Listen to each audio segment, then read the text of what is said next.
So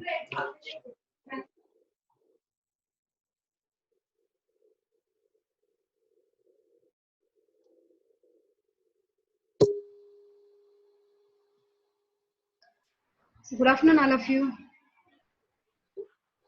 Good afternoon. So today now, because we have finished kidney, we are going to continue with ureters. Okay. So ureters is also like very important essay question. So we will see the course of ureter. We will identify the site where the lumen of ureter is narrowed, that is ureteric constriction. We'll see the important relations. We'll also identify certain important areas like trigone, uvula, vesica in the urinary bladder. And in this topic, we will also see the blood supply, lymphatic drainage, nerve supply. Okay. Now let us see the differences of course what in the male and female ureters. Okay. Yeah. Now see here. Now after finishing kidneys, what is this area of the kidney called as? Hilum. Hilum. Tell me the arrangement of structures in the hilum. VAU, renal vein, renal artery, and ureter. Very good. Anteriorly artery, in the middle we have anteriorly vein, in the middle we have artery, and behind we have the pelvis. Yeah, pelvis, which is continuing as ureter. So ureters are a pair of narrow, thick-walled muscular tubes, okay, which are conveying urine from the kidney to the urinary bladder. Okay. I told you kidneys are retroperitoneal organs. I told you they lie behind the peritoneum. Similarly, ureters are also lying behind the peritoneum. They lie deep to the peritoneum, closely applied to the posterior abdominal wall. Can you appreciate the names of these muscles from our previous class? Abhinav, what is the name of this muscle? Excellent. What is the name of this muscle? Quadratus lumborum. Very good. Quadratus lumborum. So over which muscle you can see it is running? Psoas major. Psoas major. And it is crossing which vessels? What is the name of this artery? Very good. Common iliac. Common iliac is this, and this is the external iliac, and this is the internal iliac. Now from this course you can see it is actually crossing the external iliac. Okay, we will see the course much in detail with better pictures. Okay, just an idea like how it is moving. So this is actually abdominal cavity. What is the name of this bone you are finding here? Sacrum. Yeah, very good. Sacrum. Very good. Okay. So the course of this ureter inside this area, that is actually pelvic cavity. So we will be dividing the course of ureter into the abdominal part and the pelvic part. Let us see. Okay. So it is lying behind the peritoneum. Okay. And it is running in the lateral pelvic wall. Okay. Lateral pelvic part in the lower part. We will elaborate everything. So overall, when you consider the dimensions, the length of ureter is 25 centimeters, okay, and the diameter is around 3 mm, okay, 3 millimeters. Now, as I told you, we are going to describe the parts of ureter into three. We have a part which is starting in the, you remember my major calyces, minor calyces. Actually, minor calyces will fuse to form major calyces will continue as pelvis of ureter. Pelvis. So this particular area is actually pelvis part of the ureter, and the one which is running over psoas major, that is abdominal part of the ureter, and the one which is crossing the like external iliac and entering into the pelvic cavity, we call it as pelvic. In the pelvic cavity is pelvic part. Starting point is pelvis. Okay, pelvis of the ureter. So now coming to the now abdominal part. Pelvis part is quite simple. No, the major calyces have united to form the pelvis part of the ureter. So abdominal part is running downwards. Okay, it is lying beneath the peritoneum, and it is entering the pelvic cavity by crossing the common iliac, sometimes or external iliac. From this picture you are finding it is, see, this is abdominal aorta, this is right common iliac, left common iliac. These two iliacs are now dividing into external iliac and internal iliac.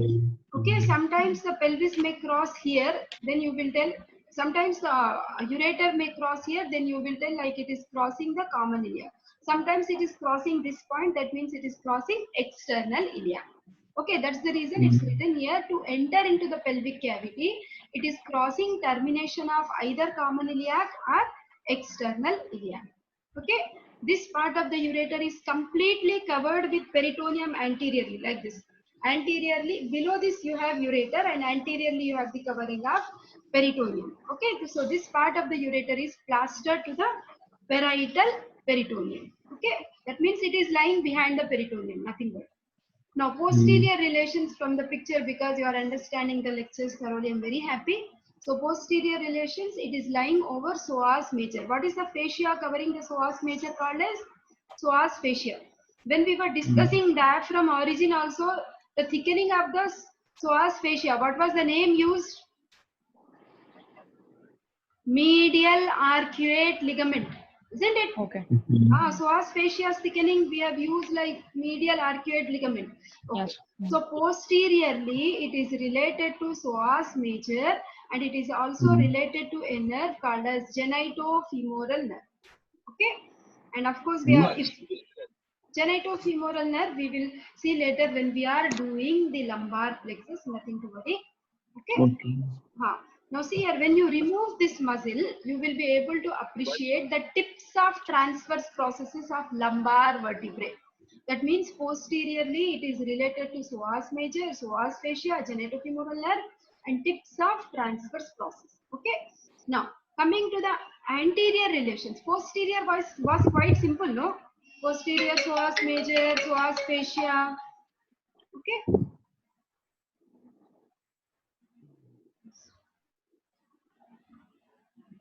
Hello Lokesh. Hello beta.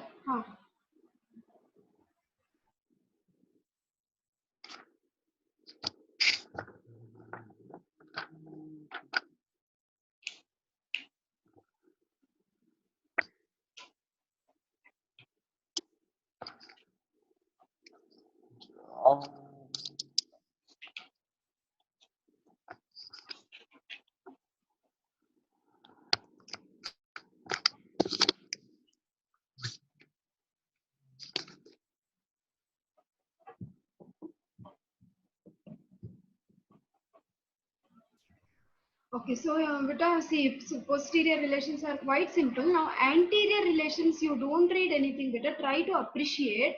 Now, what are these vessels which are coming from abdominal aorta and going into the pelvic cavity, supplying testes? No. This one, these ones. Ovarian branches. Ovarian or testicular branches. Gonadal arteries. Okay. Isn't it? These are the gonadal arteries. So anteriorly we know the ureter is covered with parietal peritoneum. Okay, and it is crossed by right gonadal vessels. Okay, suppose if the other visceral organs were intact here, it is actually related to second and third part of the duodenum. Actually, when we have studied the relations of the duodenum second and third part, we have seen in the posterior relations of the duodenum the right ureter also, if you can recollect. Okay, so you will also see like you remember superior mesenteric artery branches, right? Yes. MRI. Okay. MRI. So right colic and ileocolic vessels are also crossing here. They also come as anterior relations. Root of mesentery also comes as anterior relations, and terminal part of the ileum. Now I have a question for you now, because we have covered all these topics. What is the length of the root of mesentery? Length of root of mesentery. Are you preparing for the exam on 25th? 25 centimeters. Is it 25 centimeters? What is the attachment? From where till where it is attached?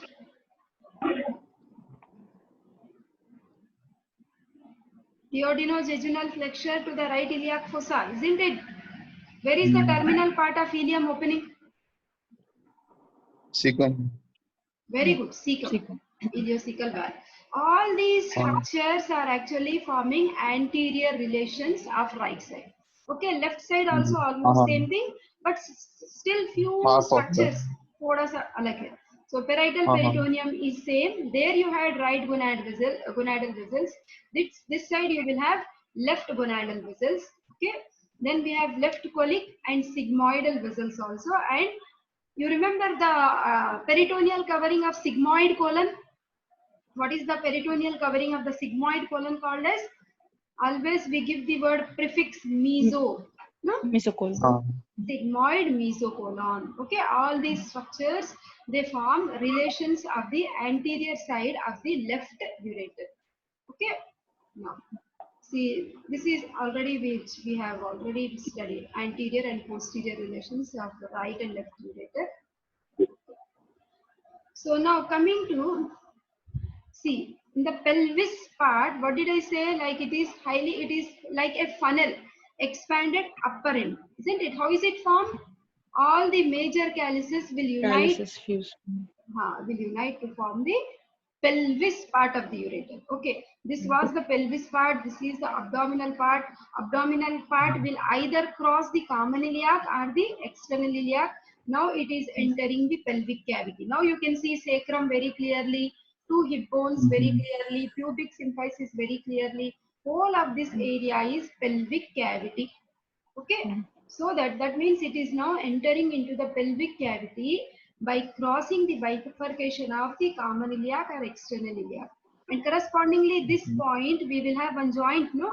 What is the name of the joint between the sacrum and the iliac bone?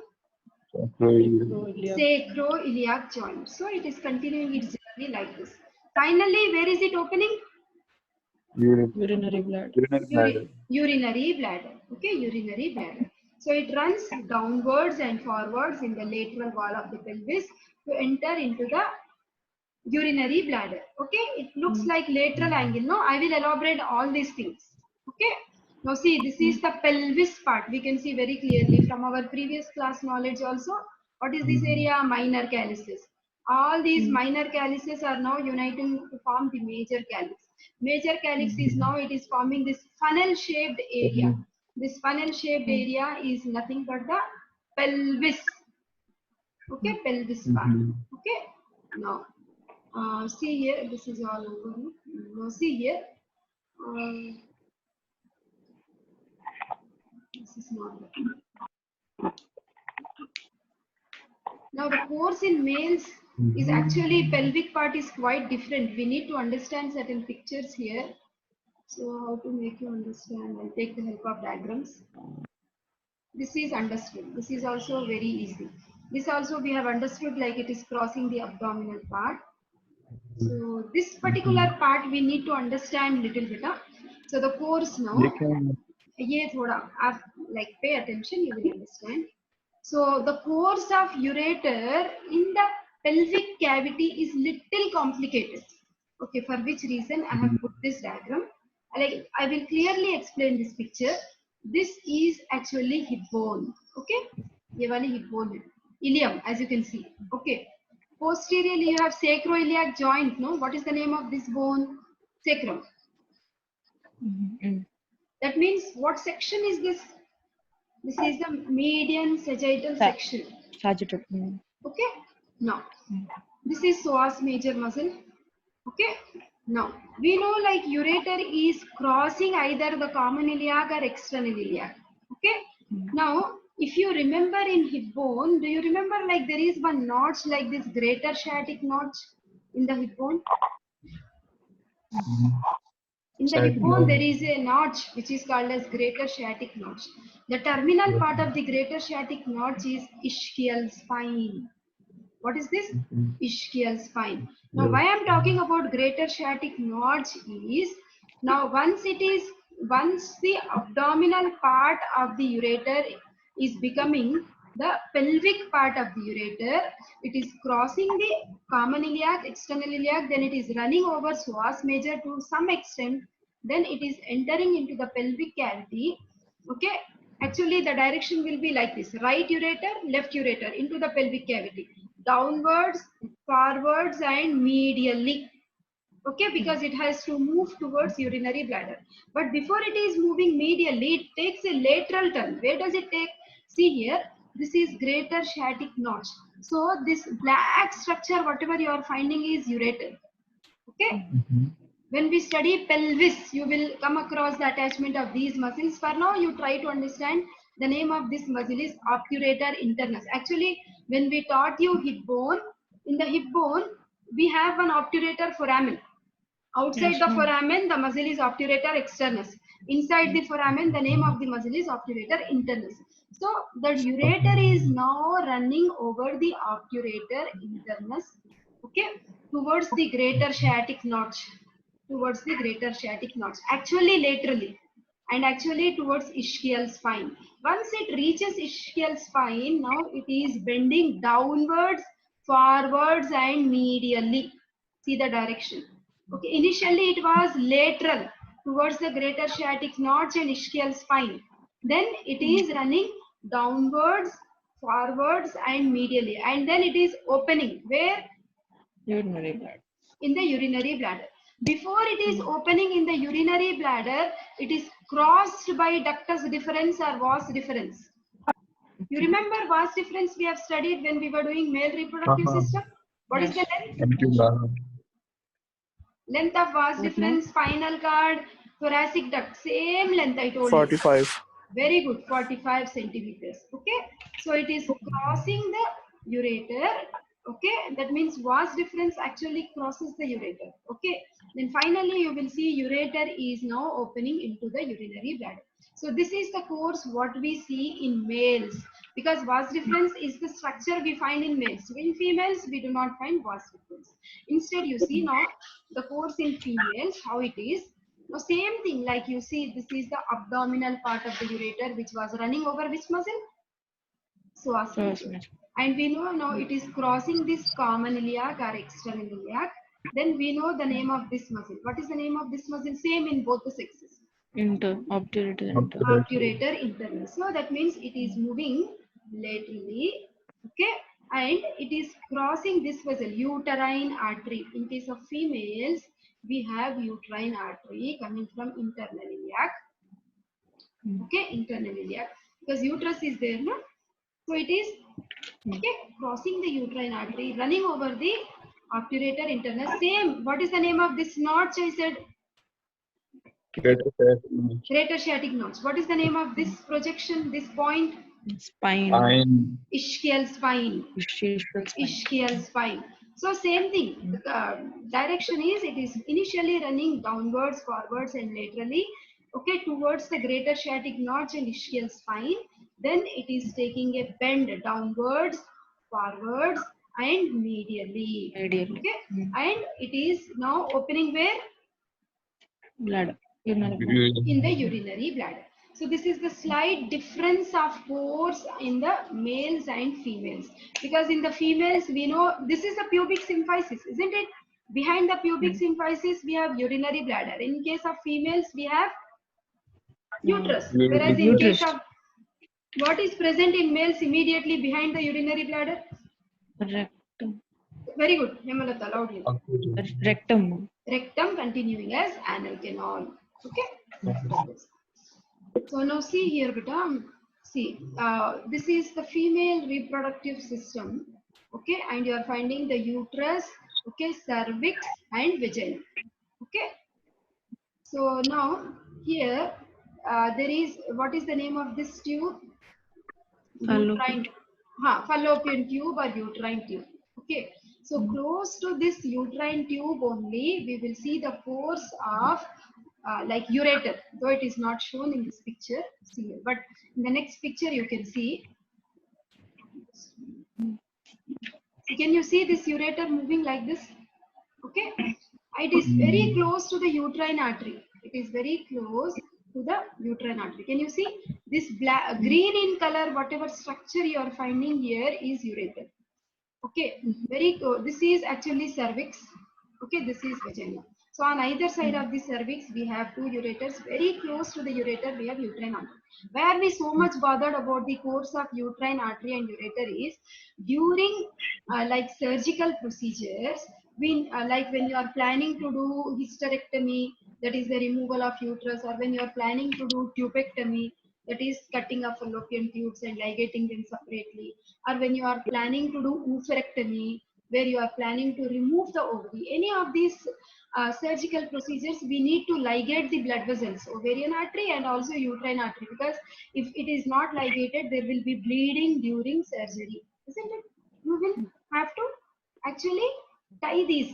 So sometimes instead of uterine artery, the gynecologist may take ureter, like he or she may be mistaken the ureter for uterine artery. See how close they look.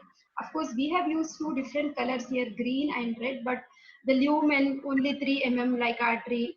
Okay, the consistency and all, they look almost same. So we should be like very much expertise not to commit such mistakes, and we should not ligate ureter for uterine artery. If we ligate ureter, first thing is ureter will get damaged. Second thing is there will be heavy bleeding during surgery. Is it clear? Okay, understood better? Ureter should not get, suppose this is ureter, don't ligate ureter during surgery. We are supposed to tie the artery, not the ureter. Is that clear, Hansraj? Yes, ma'am. Okay. So that pelvic part only now I kept in words, beta. So first part, actually its course, you see, the first part of the pelvic part, it runs downwards beneath the peritoneum. With the help of that picture, you should have understood like it is moving along greater sciatic notch and reaching ischial spine. Okay.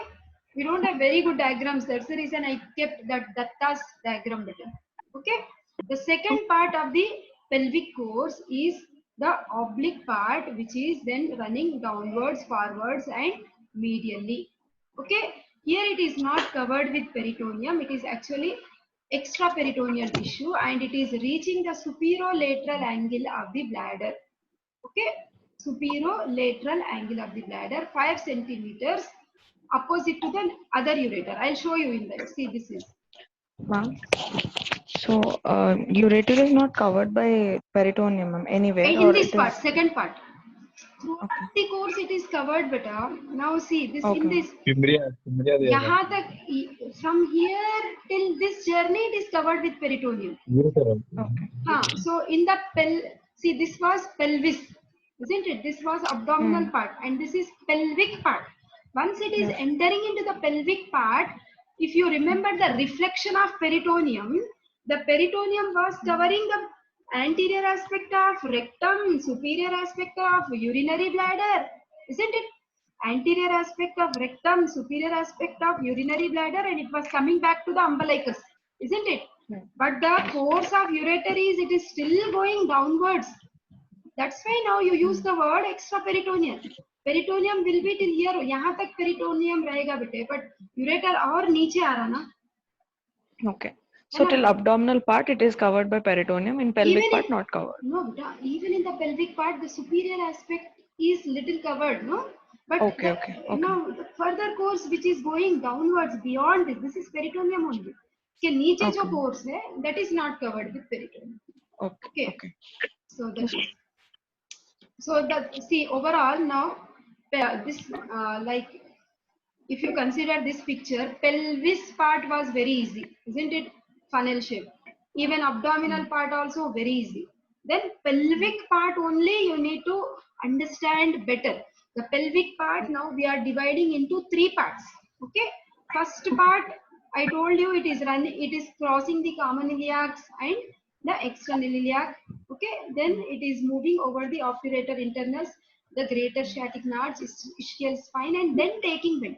Okay, that becomes the first part. Okay, pelvic part, that becomes the first part, which is running downwards beneath the peritoneum. That means it is retroperitoneal. Is moving along greater sciatic notch and reaching the ischial spine. Second part is the one which is now reaching the urinary bladder. That means only superior part of the urinary bladder is covered with peritoneum. In my next class, I will elaborate urinary bladder. Okay. So, but the further part, the journey, the one, but ureter is continuing downwards. Niche tak aa raha na. So, second part is actually oblique. It is running downwards, forwards, and medially through extraperitoneal tissue to reach the superolateral angle. I'll show you. So this whole thing is the urinary bladder. Okay, and this is the superolateral angle of urinary bladder. This is one more superolateral angle of urinary bladder. The distance between these two ureters is usually 5 centimeters. Okay, are you understanding? Peritoneum is also shown here. This whitish layer, whatever you are finding, serous cord, that is nothing but peritoneum, isn't it? Okay, that is. So that was second part. Okay, the one which is now, this is the detrusor muscle which we find inside the urinary bladder. Now the ureter will pierce the muscle and it will enter into the lumen of urinary bladder. That becomes the third part or intravesical part. Okay, intravesical part is piercing the detrusor muscle, the musculature of urinary bladder. It is also undergoing, it is not straight, it is not even horizontal, but you can see it is running in oblique direction, isn't it? That means it is downwards and medially. It is passing through the lumen of urinary bladder and it will enter into the lumen of urinary bladder. Okay.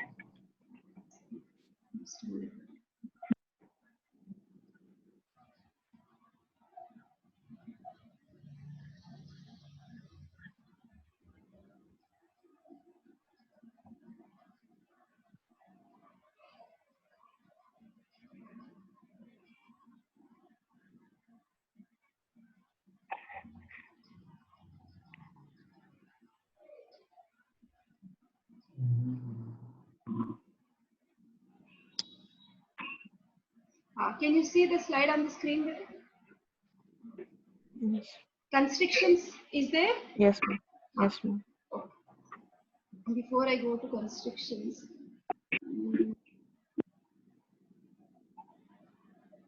see, this is the urinary bladder and you are seeing it from behind. Okay, this is ureter. Even ureter is also having the muscle, you see, smooth muscle. Okay, this is ureter. So it is coming post. Can you see the direction oblique and it is piercing the muscle of the urinary bladder? Okay, Yes. so that is the third direction. Okay, so constrictions of ureter itself can be a very short question, but a very, very important question, like 3 marks question. Okay, so that is, what is constriction? That means what is the length of your like ureter? I said overall 45. 45. With 45 was vast difference. Oh, sorry, 25. the thoracic duct. Oh, sorry, 25. 25 centimeters. So there are certain, I'll show you with the help of diagram also. There are certain areas in the ureter where the lumen is narrow. Okay, so those areas are actually called as constrictions. Okay, so the place where the ureter starts, that is the renal pelvis. Okay, the place where the abdominal part is crossing the common iliac or external iliac to enter into the pelvic cavity. That area is called as pelvic brim. That is the second constriction. The place where it is piercing the urinary bladder. That is the third constriction. Okay, so that is. So from this picture, see the starting point, that is the pelvis part of the ureter. Okay, that is first constriction. Second constriction, this is pelvic cavity, isn't it? To hip bones and sacrum. We know the ureter is now crossing this common iliac or sometimes external iliac. This point is second constriction. Third is, this is one circle is shown traversing the bladder wall. That means it is piercing the bladder wall. This point is third constriction. Okay, very nicely all three constrictions. See, this round is crossing the iliac vessels at pelvic brim, then traversing the urinary bladder and at the uretero-pelvic junction. Okay, so there we have the three constrictions. Okay, so we do when we have studied the esophagus, there also we found constrictions. No, Ritika, you asked me, ma'am, what is the significance of the constrictions in the esophagus? Can you answer me better, because I have answered you with the help of voice record? Ritika, what is the clinical significance of esophageal constrictions? Something related to the clinical procedures. Very wherein, good. The tube, inserting the tube, we should be careful not to damage the structures present. Very good, very good. Same answer here, beta. We should be careful enough when you are doing the urethrogram. Okay, that means when dye is allowed to pass, basically we should know the normal constrictions. Okay, so that will help us to be careful when we are doing the clinical procedures. Okay. So ureteric constriction 1, 2, 3 for our better understanding. Your numbers are uretropelvic junction, crossing of external or common iliac artery, entrance of the urinary bladder. It is 3 marks question better. As such, ureter may come as 15 marks question also. Okay, just repeat it so many times. So this is the point of the entry of urinary bladder. Okay, this is the base of the bladder, and on the posterior aspect of the urinary bladder, you are finding the continuation of the journey of ureter. Okay, so now see here. So this is the interior of the urinary bladder. Can you see ureter has come here and it has opened here? It has pierced the bladder wall. Now you are seeing the inside of the urinary bladder. The place where it is opening, the ureteric opening, basically it will be guarded by a valve. Okay, because once the urine is entering through the ureters into the urinary bladder, the valve should tightly close. Suppose if the valve is loose and incompetent, what will happen? There will be regurgitation of urine, backflow of the urine from the urinary bladder back to the ureter, back to the pelvis, back to the kidneys. Don't you think there will be infection if anything goes like that back? Because Yes. urinary bladder will have bacteria, but the urine which is coming through the ureters will be sterile. Backflow of urine is always dangerous. Why the urine in the urinary bladder tends to be uh, like infectious? Because it has direct communication with outside through urethra. Urethra is opening outside, no? And the Yes. urethral opening is seen on the inferior aspect of the bladder. So if any bacteria is there in the urethra, it is easily getting entry into the urinary bladder. So that's why bladder urine is not sterile. It is rich in bacteria. But the urine which is coming from the ureter into the urinary bladder is sterile. It doesn't contain any bacteria under normal conditions. So in case if there is any damage to these valves, what happens? The infection may reach the kidneys leading to hydronephrosis. That means accumulation of water in kidneys. Hydronephrosis. Okay. Okay. So that is what, but still we have so many very important factors which are preventing this reflux backflow of urine. One is the oblique direction of intravesical part of ureter. We have seen it is coming in this direction. Is it coming straight or is it coming horizontal? No. It's coming downwards, forwards and medially. That means it is in oblique direction. Okay. So if you observe, there is a muscle here. The name of this interior of urinary bladder, I will elaborate this muscle, that is actually called as trigone. Trigone. It is like a triangle, no? That's why we call it as trigone.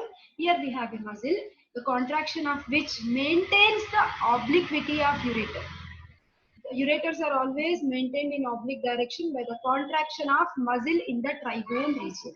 Okay.